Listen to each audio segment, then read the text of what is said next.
Existem momentos na vida que se recusam a virar memória. Eles permanecem vivos, pulsantes, como feridas que nunca cicatrizam completamente. Para mim, esse momento aconteceu há 15 anos, durante o Carnaval de 2011, em Olinda. Meu nome é Genilson. Tenho hoje 38 anos. E até hoje não consigo ouvir uma marchinha de carnaval sem sentir aquele aperto no peito, aquele frio na espinha que me lembra que algumas coisas não deveriam ser vistas. Naquela época, eu tinha 23 anos e trabalhava como auxiliar administrativo numa pequena empresa de contabilidade no Recife. Era um trabalho monótono, de segunda a sexta, sempre os mesmos rostos, sempre as mesmas planilhas. O carnaval era minha válvula de escape. Aqueles 4 dias em que eu podia ser outra pessoa, esquecer as contas a pagar, esquecer a vida modesta que levava num apartamento de 2 cômodos em Casa Amarela. Morava sozinho desde os 20 anos, quando minha mãe, Dona Célia, decidiu voltar para Caruaru para cuidar da minha avó doente. Meu pai nunca esteve presente na história. Eu era filho único, acostumado à solidão, mas não solitário. Tinha amigos, saía, ria, principalmente no carnaval. Naquele ano, meu amigo Paulinho, que conhecia desde o colégio, tinha conseguido ingressos para todos os dias de folia. Paulinho era daqueles caras que conheciam todo mundo, sempre com um sorriso largo no rosto, cabelo crespo sempre bem cuidado, camisa florida, óculos escuros mesmo à noite. Ele vivia dizendo que o Carnaval de Olinda era onde as coisas acontecem de verdade, com aquele tom meio místico, meio brincalhão. No sábado de Carnaval, acordei com o som dos vizinhos já se preparando para a folia. Olinda fica a apenas alguns quilômetros de Casa Amarela, mas parece outro mundo. As ladeiras íngremes, as casas coloniais coloridas, as igrejas barrocas que testemunharam séculos de história. Durante o Carnaval, a cidade se transforma. Mais de 1 milhão de pessoas se espremem nas ruas estreitas, suando, dançando, bebendo, perdendo-se na multidão. Encontrei Paulinho e mais 3 amigos, Marcão, Jéssica e Tatiana, na frente da Igreja do Carmo por volta das 2 da tarde. O sol estava inclemente. Aquele calor úmido típico do litoral nordestino que gruda na pele como uma segunda camada. O cheiro era uma mistura caótica. Suor, perfume barato, cerveja derramada, acarajé frito, tudo se fundindo numa fragrância que só existe no carnaval. E aí, meu rei, Paulinho me abraçou com aquela efusividade característica. Preparado para o melhor carnaval da sua vida? Eu ri. Estava preparado para me divertir, para esquecer, para ser só mais um rosto pintado na multidão. As primeiras horas foram exatamente o que eu esperava. Dançamos atrás dos bonecos gigantes, cantamos até ficar roucos, bebemos cerveja morna comprada de vendedores ambulantes que surgiam e desapareciam no meio da massa humana. Jéssica estava fantasiada de Frida Kahlo, com aquelas sobrancelhas pintadas e flores no cabelo.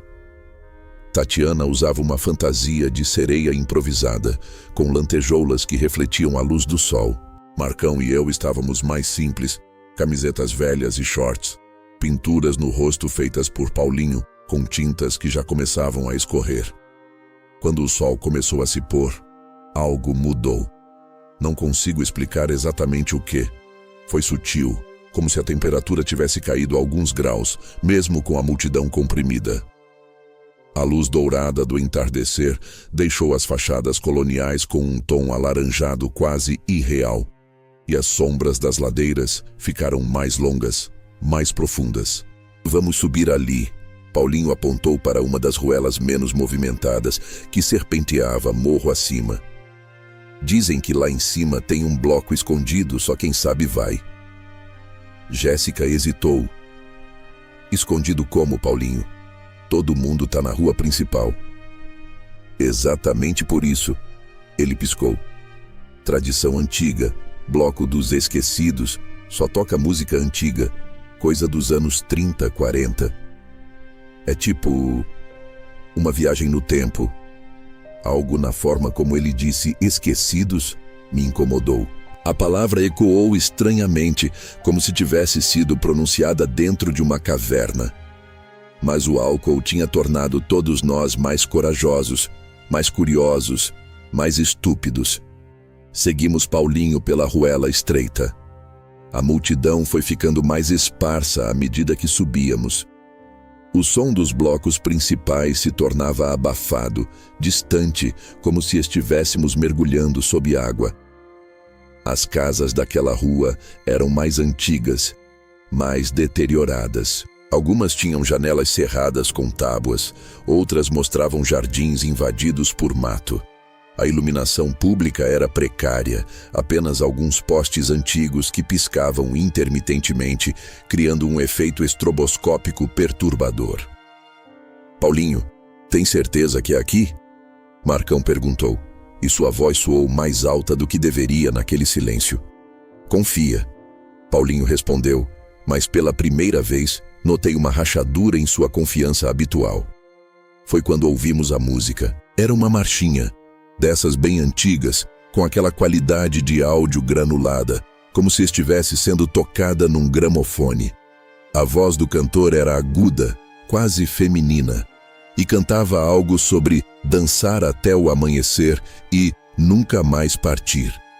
A melodia era alegre na superfície, mas havia algo dissonante, algo que fazia meus ouvidos doer. "Tá vendo?" Paulinho sorriu, mas o sorriso não alcançou seus olhos. Falei que existia. Viramos uma esquina e entramos numa pequena praça que eu jurava não existir ali.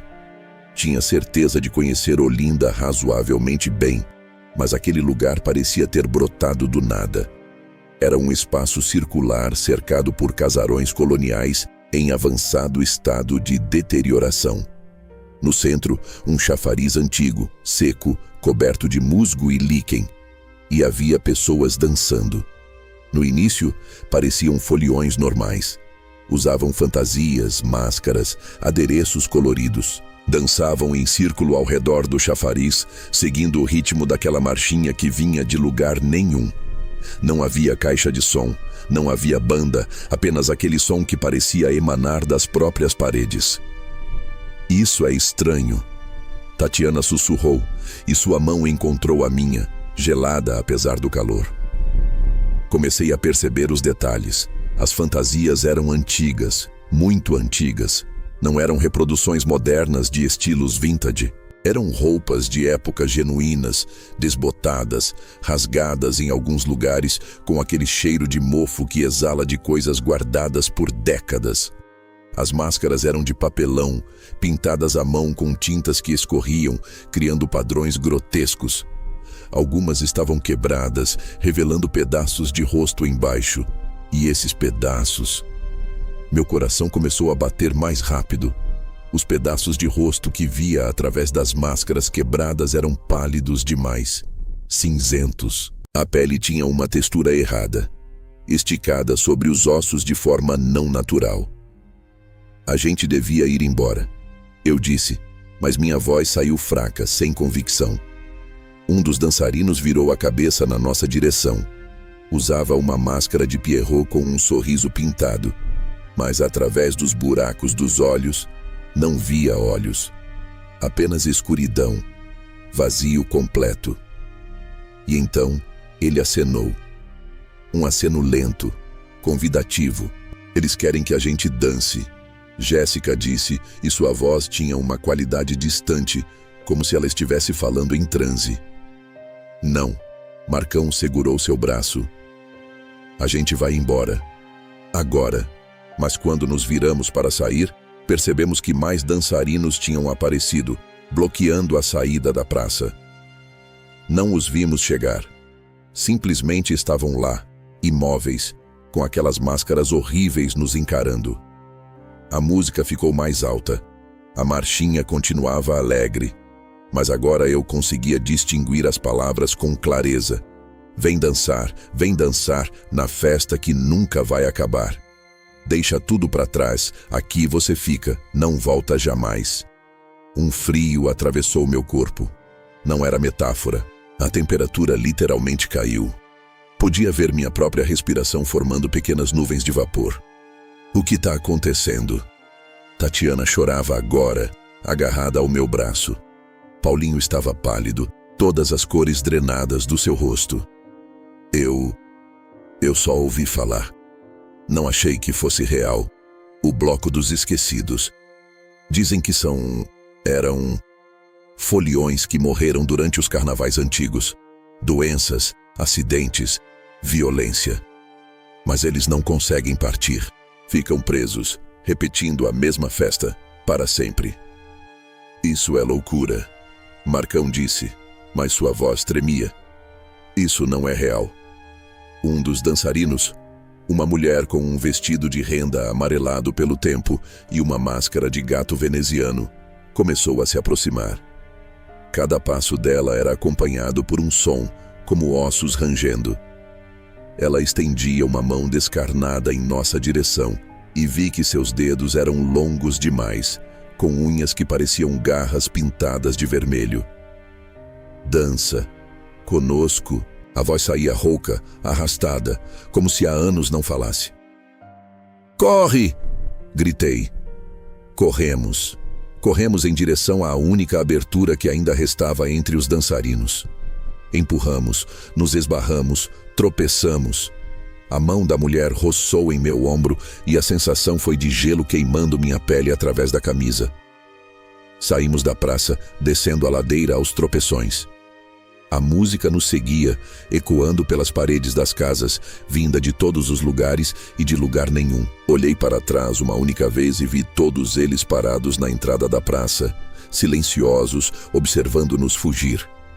Corremos, corremos, corremos, até que o som dos blocos principais voltou a nos alcançar, até que a multidão suada e viva nos engoliu novamente. Só então paramos, ofegantes, nos apoiando uns nos outros. Ninguém falou durante longos minutos. Jéssica chorava baixinho. Marcão estava branco como papel. Tatiana verificava obsessivamente seu pulso, como se precisasse confirmar que ainda estava viva. Paulinho me olhou e seus olhos estavam molhados. Me desculpa, mano. Eu não sabia. Eu juro que não sabia que era. Não terminei de ouvir. Algo no meu ombro chamou minha atenção. Levantei a camisa e vi uma marca. 5 dedos perfeitamente delineados em minha pele, como uma queimadura gelada. Roxos, quase pretos. A marca nunca desapareceu completamente. Hoje, 15 anos depois, ainda está lá, desbotada, mas visível, especialmente durante o carnaval. Nesses 4 dias do ano, ela volta a escurecer, a pulsar levemente, como se algo embaixo da minha pele estivesse tentando sair. Nunca mais voltei a Olinda durante o carnaval. Moro em São Paulo agora, trabalho em outra empresa, construí outra vida. Mas às vezes, nas madrugadas mais silenciosas, quando o mundo dorme, escuto ao longe aquela marchinha antiga. Vem dançar, e sei que eles ainda estão lá, esperando, dançando, presos em sua festa eterna. Às vezes me pergunto, será que conseguimos realmente escapar? Ou apenas adiamos o inevitável? Será que um dia, quando eu menos esperar, vou virar uma esquina qualquer e me ver de volta naquela praça? Há perguntas que é melhor deixar sem resposta, mas a marca no meu ombro queima agora, enquanto escrevo isto. E posso jurar que escuto muito distante o som de ossos dançando.